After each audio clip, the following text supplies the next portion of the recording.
Hello, Gil Jones here. Wanted to do a demo of the progress I've made on the moving head effect that I'm working on.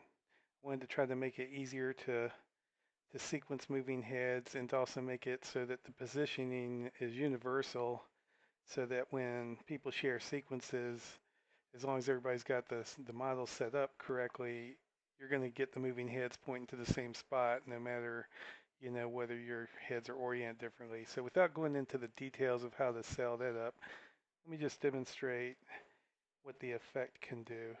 So basically, the effect figures out how many motors or moving heads you have automatically, and it'll highlight or it'll enable that many.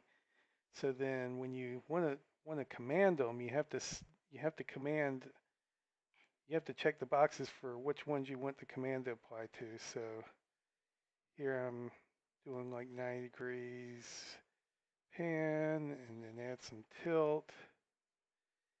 And so if I wanted to change it so that maybe I got just the evens or doing a pan the other way, I could do that, and then all 8 of them have that kind of scene. I could come in here and say I want to do a value curve on pan and do a ramp. Start at 0 to say minus 60. And then I can go on the odds and do a ramp from 0 to plus 60. So it's pretty easy to get some nice motion going for like a group of heads fairly easily, instead of having to put like 8 effects down to control it. Eventually I'm going to expand it so you can do everything. Like this control tab will have all the stuff for controlling all the channels, the gobos, the shutters, anything that the moving heads can control. I want to be able to control down this tab. Movement tab will be doing like 2D pathing, and then got a fan tab here. So let me go back and just select all these, zero it out. Well, I'll do 0 and then give it a 45-degree tilt. So now the heads are sitting there at 45 degrees. Let's say I want to fan out, do a fan. I can say, since these controls aren't directly linked to the heads, they're actually based on which checkboxes you select. You have to use this checkbox down here to tell it when you want to switch from like this kind of position to this. So if I say I'm using, let me uncheck those. So now I dial in some oh, that's because groupings is 4. So let me put it to the default of 1 so you can see. So if I do a 20-degree fan, you can see each head fans out 20 degrees from the previous one. And that's another one you could do a value curve on. So you could say do a ramp up down, start at 0 degrees, goes minus say 25, plus 20, and then they would go in and then back out.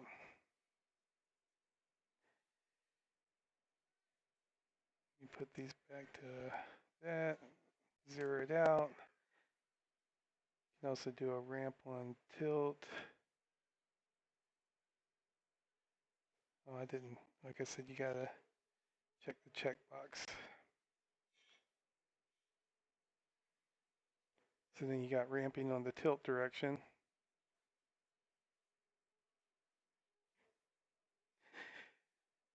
So like if you uncheck these boxes, it doesn't matter what you do down here. It doesn't really change anything, because the actual effect that's going to be applied to each moving head is being stored down in these text boxes.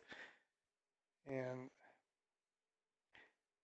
so it's really when you select what you want to happen up here that determines what's going to happen down here. So Like if I select evens and then I start moving something, you'll see all the even ones get a new command. And I select odds, and then they get a different command. So it's kind of a way to just have two sets of sliders to set the position, and you could theoretically set every single head to a different position all in one effect. Let's see, do I have anything else?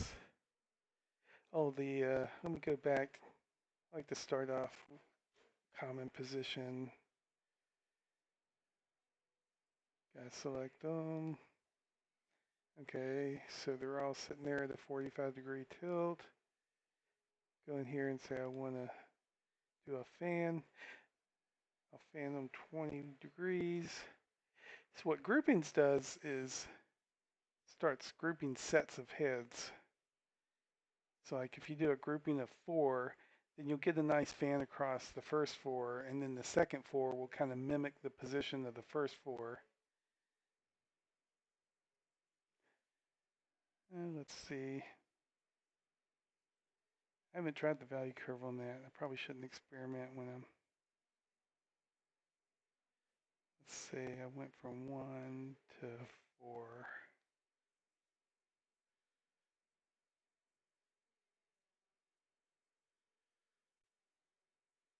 Eh, kind of interesting, but I don't know how often you'd use the value curve on groupings.